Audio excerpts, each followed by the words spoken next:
So hope you guys are doing well. Hope all is going well. It's 5:25 p.m. U.S. Central Time. Mississippi has the same time zone as Chicago, so it'd be if you were in New York or Miami on the Eastern Time zone, it would be 6:25 p.m. So it's 5:25 p.m. here, and I'm gonna get this posted to certain groups, let people know that I'm streaming. So hope you guys are doing well. We got a lot to talk about, and there's a lot of drama with the Zulu, the secession to the Zulu kingdom, and the Prince Zulu has been named the new king of the Zulus after King Goodwill Zwelithini had passed away, and I believe Goodwill Zwelithini passed away from COVID-19, if I'm not mistaken. And there has been some drama with the secession of the Zulu family, and this guy will be the king. Mizu Zulu will be the king of all Zulus within Africa, not just South Africa. There are small communities of Zulus in Zimbabwe and in Malawi as well, and in Mozambique. And the Zulu monarchy is largely a symbol, and they don't really wield any political power, but at the same time, King Goodwill Zwelithini was occasionally involved in politics, and he did voice his opinions on certain issues, and when he voiced his opinions on certain issues, people from all political parties listened. So they can be involved in politics to a certain degree. They can voice their opinions, and they can address their grievances to the parliament and to the president. And the parliament and the president seem to take into account what the king of the Zulus say. Now, with that being said, there was a lot of drama within this secession. Okay, Mizu Zulu had, I believe, 4 of his sisters contested the secession, and then also one of his brothers did as well. Now, the King Goodwill Zwelithini had several wives. I believe it was 5 wives, maybe more than that. And in Zulu, that's his legal right to do so in the Zulu culture. But what happened was he in the letter, the queen who took over as the interim ruler of the Zulus until a new king could be made, one of his wives, there was a note that said she wanted her son Mizu Zulu to succeed King Goodwill Zwelithini. Well, on April the 30th of this year, the queen had died, and she's an interim regent. The interim regent had died at the age of 65, and she died very unexpectedly. She seemed to be in good health, and there are some of her children who are saying the regent was poisoned, and this is a fabricated will, a fabricated letter of secession. Well, that has not been proven, even though she did die very unexpectedly. So, Mizu Zulu has been named king of the Zulus, but he was not allowed to enjoy being named king of the Zulus.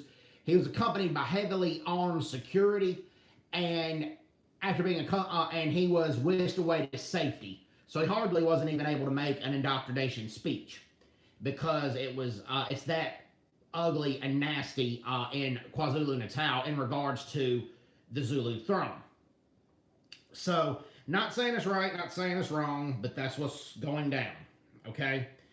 And, okay, so that's that. Okay, and now Malawi is not, they are accepting refugees, but they are keeping these refugees in the Zaleka refugee camp in central Malawi. Now, these refugees are fleeing political oppression in Rwanda, Burundi, I believe, Ethiopia, the Democratic Republic, and the Democratic Republic of Congo. And if I failed to mention any other African nation, I apologize. Well, Malawi and Lazarus Chakwera has allowed them to stay, but only in the refugee camp. They don't want to, and it's home to 48,000 refugees from various African nations. Well, 48,000 of them have been staying in this concentration camp or in this refugee camp for months. But there are human rights activists saying that these refugees should be allowed to roam freely in Malawi. But Lazarus Chakwera says that these refugees are a threat to national security. I'm not sure if they're a threat to national security in Malawi, but Malawi has enough of a COVID-19 problem as it is with its own people. They cannot let these refugees roam freely, particularly if these refugees may have COVID-19. Malawi is also facing oxygen tank shortages as well as vaccine shortages for its own people.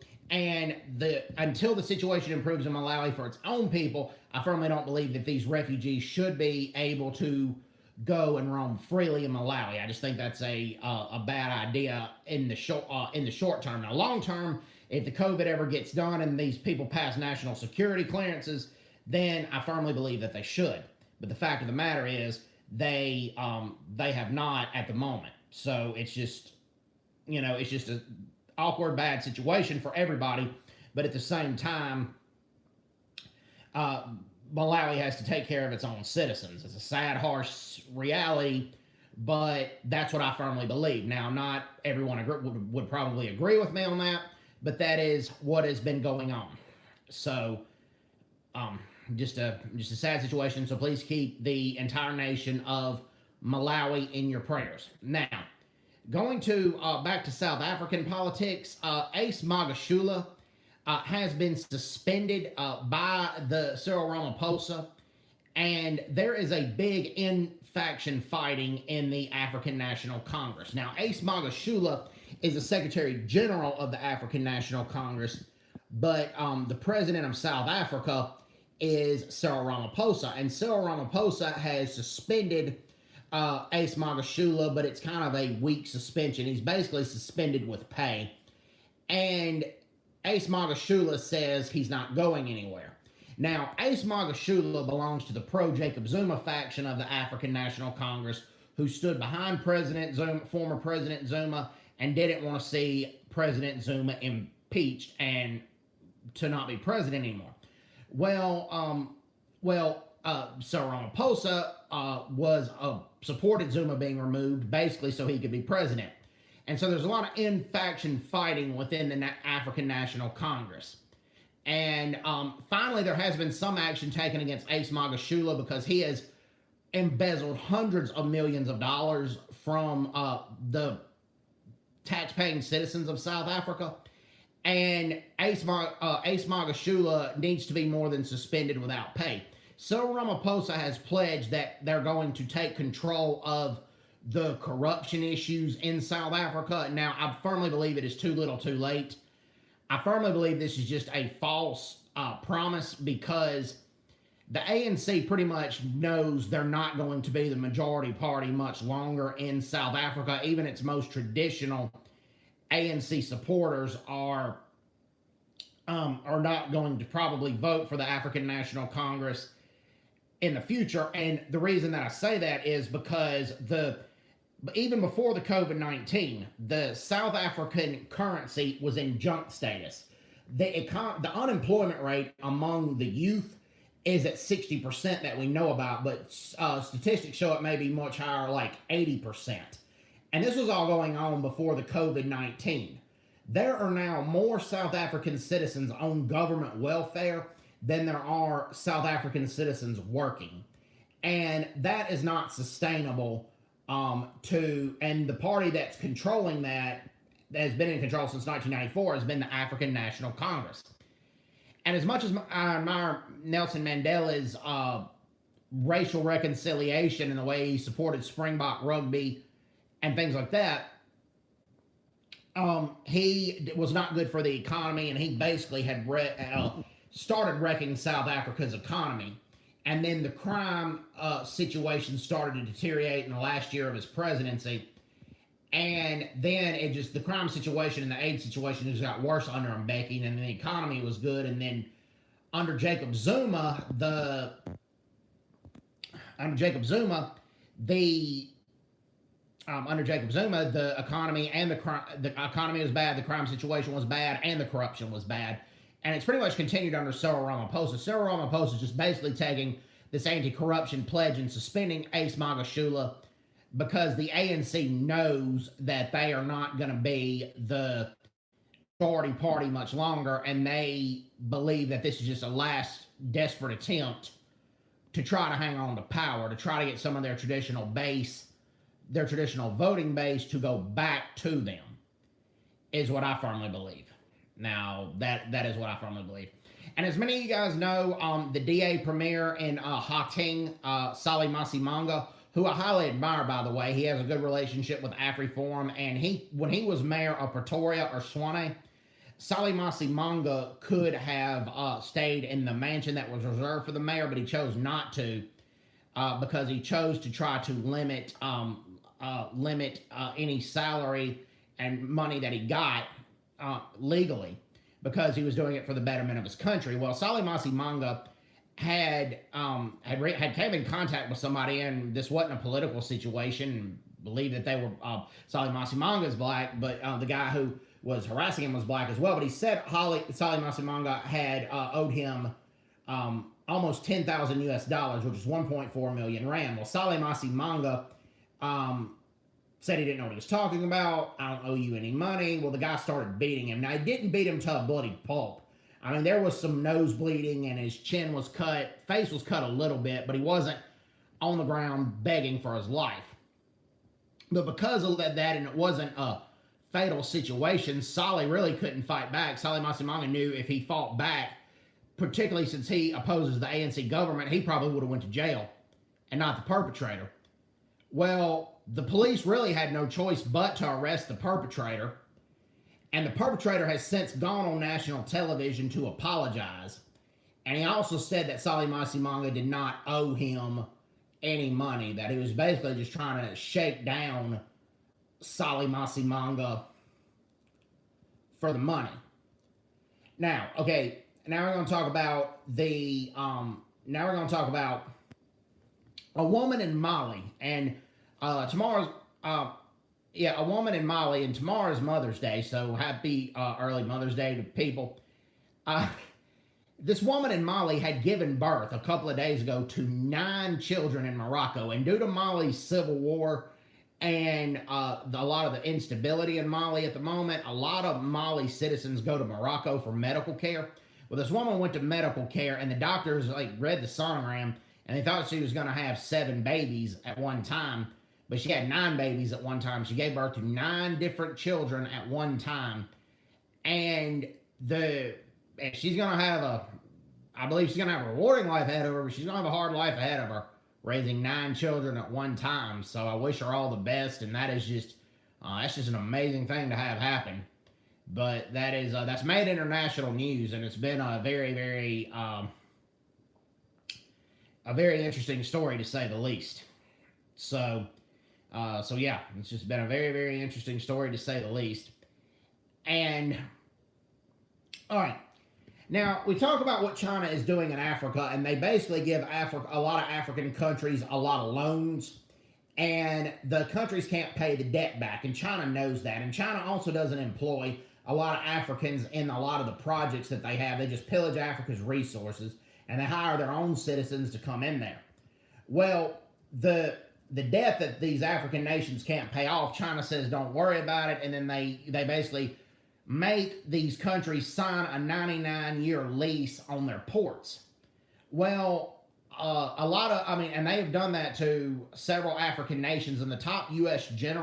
Army general in Africa has said that China is doing that to try to build a bunch of ports. So not only is China a threat from the Pacific Ocean to the west coast of the United States, but they're also going to be a threat to the east coast of the United States, the way they're buying up all of these African countries. And China is not a positive force for Africa to begin with, because they don't create jobs for Africans. They pillage Africa's resources, and the loans that China gives these African nations, they know these African nations can't pay it back because the debt's so high. And we'll talk about what China did as a threat to in the Pacific Ocean in Asia. And the East China Sea, there's disputed islands between China and Japan, and disputed territory between China and Taiwan. Well, China knows that, and one of their naval warships, the Binzhou, had sailed into disputed territory and disputed waters in Japanese territory and in Taiwanese territory. Well, you could say, well, that's disputed territory, yada, yada, yada. There's a little bit of truth to that, but right when the Binzhou was sailing in the disputed territories, 5 Chinese Air Force fighters flew into what was sovereign Taiwanese airspace. And the Taiwanese and the Japanese Navy chased the Benjo off, and they monitored it. They followed it around to make sure the Benjo wasn't going to come back. So we don't know if Taiwan and Japan had teamed up to do it, or if they were just both there and then they were monitoring a potential threat. But the Philippines is getting fed up with China too, because China is going into their waters, the Philippines waters, that were given in the Scarborough Shoal and the Spratly Islands, and they're fishing in sovereign Filipino waters. And these are territories that the UN ruled belong to the Philippines by the UN High Court. Well, the Philippines Foreign Minister, Teddy Moccasin Jr., and I'm just quoting him, he told China, how do I say this nicely? Get the fuck out.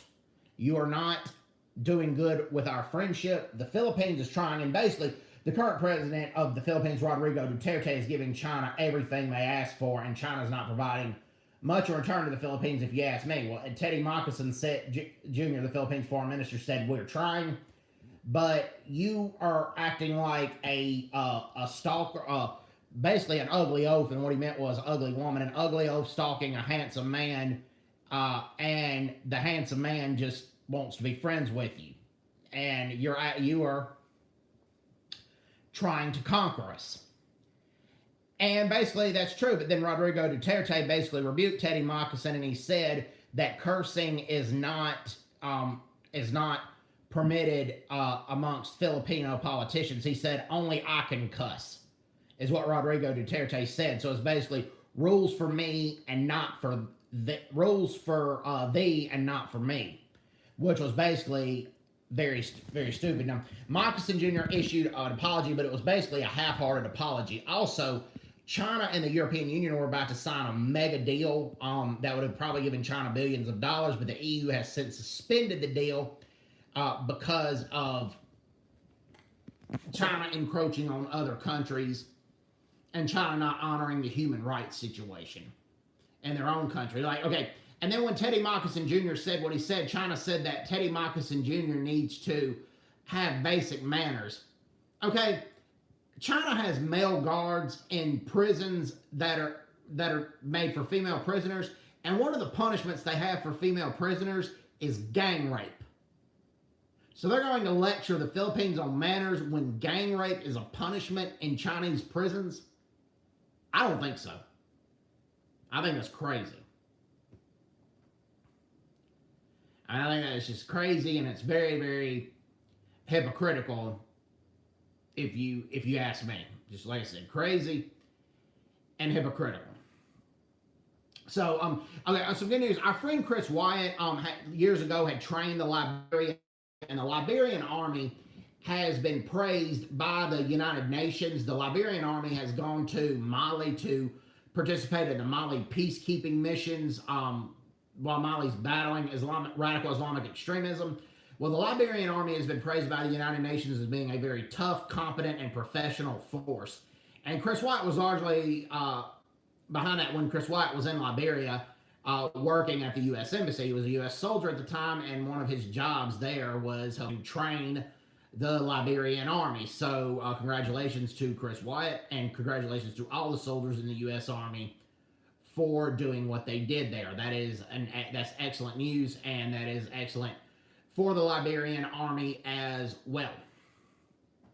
So, yeah, that's that. All right, on to India, and I'm not trying to get you to get people to change their minds of whatever they think about the vaccine, but India has a severe COVID-19 problem, and we need to be with them in this situation. It's just a bad situation. And China, this was a sad thing. China, there was Weibo, some Chinese government officials had posted on Weibo, which is like the China Twitter, a rocket being launched, and in the background, it was like the rocket was being launched at India, and on the ground in India, it was like burned bodies, because India is burning some of the people's bodies who have died from COVID-19. Well, to the Chinese citizens, the average Chinese citizens condemned this and said, yes, there are disputed territories that China has with India, but in this COVID-19 crisis, we need to be there for India. And even some Chinese media sources, which are basically outlets of the government, had the guts to condemn that tasteless picture. and that is that is rare that somebody can do that in China. But even the higher up Chinese government officials saw that, and they said we need to stand by India with this. Now, you can argue if that's sincere or not, because there is current Chinese India disputes on certain territories, and we're wondering if China's trying to just soften up India. Now, Prime Minister Modi is kind of in a damned if he does, damned if he doesn't situation in India. Modi is going to go ahead with his $1.8 billion building project to help revive the Parliament House and the Presidential House.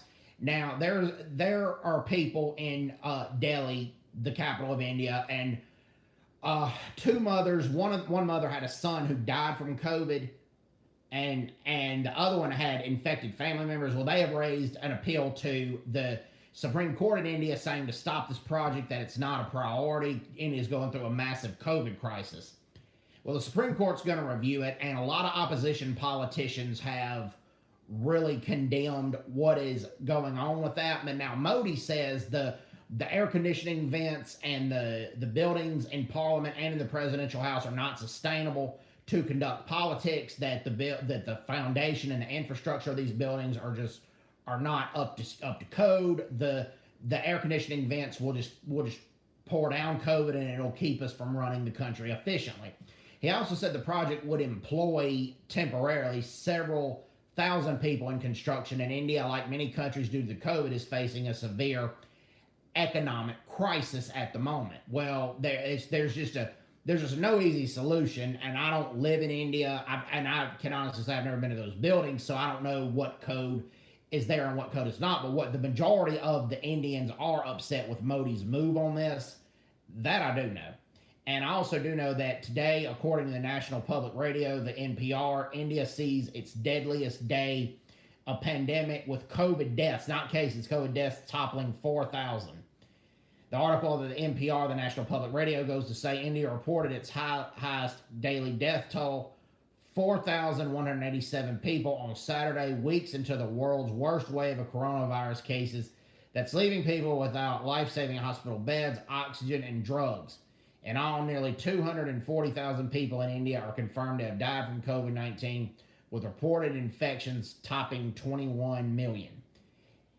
It's a bitter turn for India, which had managed to see cases decline over the winter. I mean, India did, but that was when Modi had the country in lockdown for a long time, but then the economy just collapsed because of it.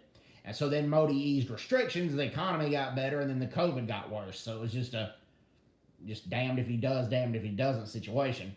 But by late March, a second wave swelled and now is ripping relentlessly through the country, with around 400,000 new cases and more than 3,500 deaths reported every day, and that's on average. But as bad as the government's official numbers are, there are almost certainly a vast undercount. That is true. Before the COVID, India has been a rapidly developing country, but they are still a third world country by economic standards. But they were going to be a second world country real soon at the rate they were going, but probably not now. In all, nearly 240,000 people in India are confirmed to have died from COVID-19. That's what we know about, with reported infections topping 21 million. Now, with that being said, India also is a nation of 1.4 billion people. It's a bitter turn for India, which has managed to see cases decline over the winter. Yeah, I already said that, but as bad as... I already said that. Sorry about that. There's a shortage of tests, Santosh Pandey said. And Santosh Pandey resides near the holy city of Varanasi in northern India. Nobody's getting tested, so the government's numbers for our district are totally wrong. Crematoriums across India have said only a fraction of the bodies they receive each day are being counted by the government. Prime Minister Narendra Modi is coming under increased criticism for his handling of the crisis. He has not delivered a television address since April the 20th. Now, with that being said, many Indians, like over 80% of them, are devout Hindus, and there's a lot of them that say they're going to put their Hindu faith first through all this. And that's what I'm going to say as far as I read the next part of this article. The same month he did, however, hold a political rally with thousands of people crowded together, which he shouldn't have done. He also declared that after the second wave that the COVID-19 was basically under control. Modi screwed up there, and he refused to halt a huge Hindu pilgrimage that drew millions of people to bathe in the Ganges River. And yes, that's what I'm getting to. A lot of the Hindus knew that a lot of Indians knew that the COVID-19 was a bad situation, but they still went to go make a pilgrimage in the Ganges River. Now, I believe Modi should have banned that, but he also would have been sued in the Supreme Court, saying it violated their rights to do so. And India is an over 80% Hindu nation. They probably would have gotten killed in court. That situation had that happened. India is a democratic country. Medical supply chains have broken, and some hospitals have simply run out of medical oxygen. Families have been tasked with finding their own cylinders for relatives desperate to breathe. And there's also been a price-fixing situation that was reported by a news network in India called India Today. I'm not saying it's right, I'm not saying it's wrong. I have mixed feelings about price fixing or price gouging. These people were importing, these rich Indian businessmen were importing these oxygen tanks at like 25,000 rupee. And I'm not sure what that is, but nevertheless, they were selling this stuff 3 times what they were paying for it. And it was causing many families to go into debt. And like I said, I have mixed feelings about price gouging. I think you outlaw it. It goes with socialism and communism, which are mostly immoral ideologies. Don't mix that up. But then I do think that if you allow it, a lot of people can hold in-demand goods that are necessary for life or death and charge an arm and a leg for it. Now, some people say it's unethical, but it shouldn't be illegal. Some people say it's not unethical or illegal, shouldn't be considered unethical or illegal. I have mixed feelings about it. I haven't come out as pro or con for it. Okay? I do think, now with that being said, I do think it's a shitty thing, but I'm not sure if it should be illegal. India's COVID-19 vaccine rollout has been plagued by delays and shortages. That is true in Mumbai, which is India's financial capital. You have many vaccine centers that say we're closed because we're out of vaccines or no vaccines available. We're closed. Come back another day. And then they call the government's health department, and the government doesn't know when these things will be open because they have such a vaccine shortage. So that is going on as well, and that is just a sad, sad situation for India. And okay, all right, okay, here we go. Oh, in the states of Tamil Nadu and Karnataka in India, in southern India, each announced the latest lockdowns with 2 weeks of restrictions set to go in effect starting Monday. Can't say I necessarily blame them with that, to be honest with you. I understand why it's going on. I'm not saying it's right or I'm not saying it's wrong. I just says, okay. All right, now, here's the latest, back to African politics, Mozambique. In the city of Cabo Delgado, people are fleeing and the French oil giant Total has suspended their project, and many of Total officials have left the nation of Mozambique, but more than 20,000 Mozambicans have been trapped near a huge natural gas project in the country's Cabo Delgado province, more than a month since it was abandoned after a militant attack. Now, this is according to The Guardian, which is a left-leaning newspaper in the UK. People camped at the gates of the French energy company Total Afungi site have been unable to escape despite fears of intimate violence, and have limited food because the Mozambican government has blocked humanitarian access. Total evacuated their staff immediately after the ISIS-affiliated group Al-Shabaab, which is not linked to the Somali group of the same name, attacked the nearby town of Palma on March 24th, killing dozens of people. It withdrew soon afterwards, but has been burning houses in the suburbs around Palma and attacking fishers, including beheading some, according to Cabo Ligado, a weekly report on the violence in the area. There are fears militants will launch a large-scale attack after Ramadan finishes next week. In late April, Total declared a force majeure to suspend its operations at the Fungi site. Mozambican forces control Kitunda village, just north of Palma, built to relocate communities displaced by Total's multi-billion-dollar liquefied natural gas (LNG) project, but have not let civilians leave the area. Many people from outlying villages and from Palma have sought refuge in Kitunda, The UN Refugee Agency said on Friday that people trying to evacuate by boat had been physically assaulted. About 40,000 people had fled on foot or by bus in the World Food Program. The WFP said it had been working to get food to them, but had been unable to reach people stuck in Kitanda and Palma because it would not agree to government demands to distribute the aid itself. So it's that situation in Mozambique. Look, it's been 30 minutes. I'm going to let you guys go. I'm going to head on and hope you guys are doing well. Thank you guys for tuning in. Hope everybody's doing well. Take care. God bless them. Bye-bye. Bye-bye.